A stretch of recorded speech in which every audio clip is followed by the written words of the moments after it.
Hi friends, അസ്സാം വലൈക്കും. ഇന്ന് നമുക്ക് ഈദിന് വേണ്ടിയിട്ടുള്ള ഒരു പുഡിങ്ങാണ് പ്രിപ്പയർ ചെയ്യുന്നത് കേട്ടോ.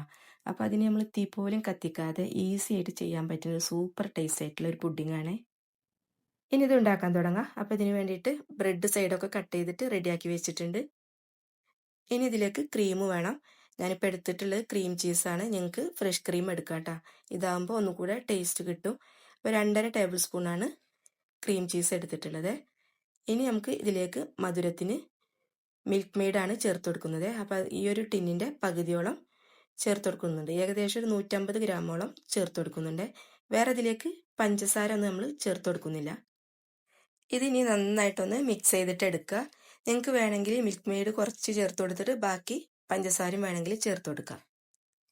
ഇതിപ്പോൾ നന്നായിട്ട് മിക്സായി വന്നിട്ടുണ്ട്. ഇനി ഇതിലേക്ക് 1.5 കപ്പ് പാല് ചേർത്ത് കൊടുക്കുക. പാലെടുക്കുമ്പോൾ ഫുൾ ഫാറ്റ് ആയിട്ടുള്ള തന്നെ എടുക്കണം. പിന്നെ അതിലേക്ക് ഒരു ഫ്ലേവറിന് വേണ്ടിയിട്ട് 1 ടീസ്പൂണ് ഏലക്കപ്പൊടി ചേർത്ത് കൊടുക്കുന്നുണ്ട്. ഇനി നിങ്ങൾക്ക് വാനില എസൻസ് വേണമെങ്കിൽ അത് ചേർത്ത് കൊടുക്കാം കേട്ടോ. നിങ്ങളെ ഇഷ്ടമുള്ള ഫ്ലേവർ ഇതിൽ രണ്ടിൽ ഏതാണെങ്കിൽ അത് ചേർത്ത് കൊടുക്കുക.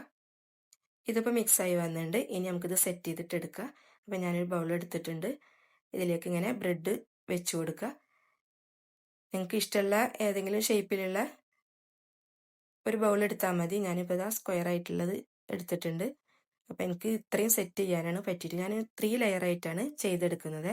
നിങ്ങൾക്ക് ഇഷ്ടമുള്ള അത്രയും ലെയറായിട്ട് നമുക്കിത് സെറ്റ് ചെയ്തിട്ട് എടുക്കാം.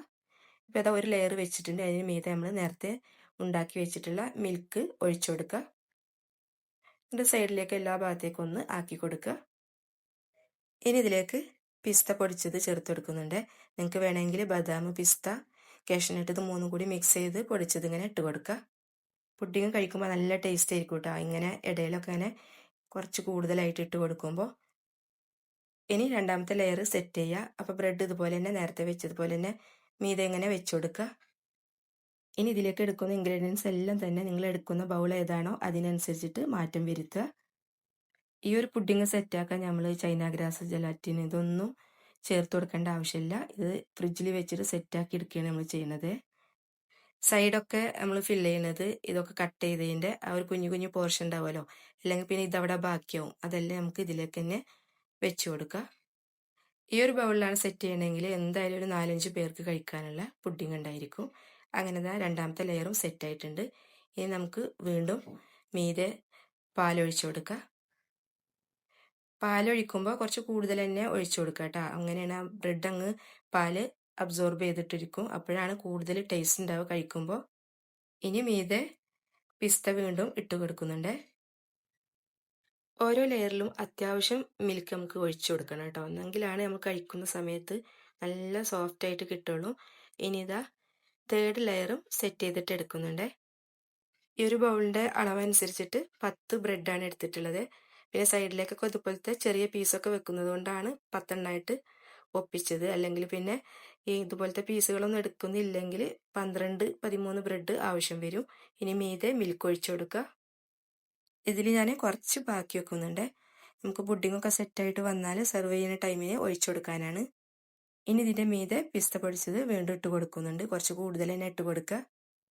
ഇപ്പോൾ തന്നെ കണ്ടില്ലേ, പാലൊക്കെ നന്നായിട്ട് അബ്സോർബ് ആയിട്ടുണ്ട്. എന്നാലും ഇത് നല്ല തണുപ്പോടെ നല്ല സോഫ്റ്റ് ആയിട്ട് കഴിക്കാൻ വേണ്ടിയിട്ട് നമുക്കിത് ഫ്രിഡ്ജിലേക്ക് മാറ്റണം. അപ്പോൾ ഏകദേശം ഒരു 4-5 മണിക്കൂറോളം ഫ്രിഡ്ജിൽ തന്നെ വെക്കണം. താഴത്തെ തട്ടിലാണ് കേട്ടോ, ഫ്രീസറിൽ വെക്കരുത്. ഇത് ഫ്രിഡ്ജിൽ കൂടുതൽ ടൈം വെക്കുകയാണെങ്കിൽ അത്രയും ടേസ്റ്റാണ്. അങ്ങനെ ഇതാ 4 മണിക്കൂറിന് ശേഷം നമ്മളെ പുഡിങ്ങൊക്കെ അടിപൊളിയായിട്ട് സെറ്റായിട്ട് വന്നിട്ടുണ്ട്. ഇനി നമുക്കിതൊന്ന് കട്ട് ചെയ്തിട്ട് എടുക്കാം. പിന്നെ അത് ചൈന ഗ്രാസൊക്കെ ചേർത്തുള്ള പുഡിങ് പോലെ ജെല്ലി പോലെ ഒന്നും കിട്ടൂല. അത് പിന്നെ എല്ലാവർക്കും അറിയുന്നതാണല്ലോ. നമ്മളിത് നന്നായിട്ട് സോഫ്റ്റ് ആയിട്ട് കഴിക്കുന്ന ഒരു പുഡിങ്ങാണ്. കഴിക്കാൻ ടേസ്റ്റ് അടിപൊളിയാണ് കേട്ടോ. ഇനി ഇതാ ഒരു സോസറിലേക്ക് മാറ്റുന്നുണ്ട്. അപ്പം ഞാൻ ആദ്യം ഓർമ്മയില്ലാതെ ഇതുപോലെ ഒരു സോസറിലേക്ക് മാറ്റിപ്പോയി. പിന്നെയാണ് ഓർമ്മ വന്നത് മിൽക്ക് ഒഴിച്ചു കൊടുക്കേണ്ടതാണല്ലോ. അപ്പം ഞാനിതാ വേറൊരു ബൗളിലേക്ക് മാറ്റിയിട്ട് നമ്മൾ നേരത്തെ മാറ്റി വെച്ചിട്ടുള്ള ആ ഒരു മിൽക്ക് ഉണ്ടല്ലോ, അത് ഇതിലേക്ക് ഒഴിച്ചു കൊടുത്തിട്ടുണ്ട്. അത് നിങ്ങളെ ആവശ്യത്തിനനുസരിച്ചിട്ട് ഓരോ പീസ് എടുക്കുമ്പോൾ ഇങ്ങനെ ഒഴിച്ചു കൊടുത്തിട്ട് കഴിക്കുക. ഇനി ഇതൊന്ന് നമുക്ക് കഴിച്ചു നോക്കാം കേട്ടോ. എന്താ ടേസ്റ്റ് എന്നറിയാവോ? വായിലിട്ടാൽ ഇങ്ങനെ അലിഞ്ഞു പോകും. അത്രയ്ക്കും ടേസ്റ്റുള്ള ഒരു പുഡിങ്ങാണ്. നമുക്ക് തീ പോലും കത്തിക്കാതെ പെരുന്നാളിന് ബിരിയാണിയോ മന്തിയൊക്കെ വെക്കുന്നുണ്ടെങ്കിൽ അതിലിടയിൽ പെട്ടെന്ന് തന്നെ ഇത് സെറ്റാക്കി വെച്ചിട്ട് നമുക്ക് ആ ഒരു പണിക്ക് മാറാം. അടിപൊളി ടേസ്റ്റാണ്. അപ്പോൾ എന്തായാലും ഈ ഒരു ഈദിന് നിങ്ങളൊന്ന് ട്രൈ ചെയ്ത് നോക്കാം കേട്ടോ. ഇൻഷാ അള്ളാ ഇനി നെക്സ്റ്റ് വീഡിയോയിൽ കാണാം.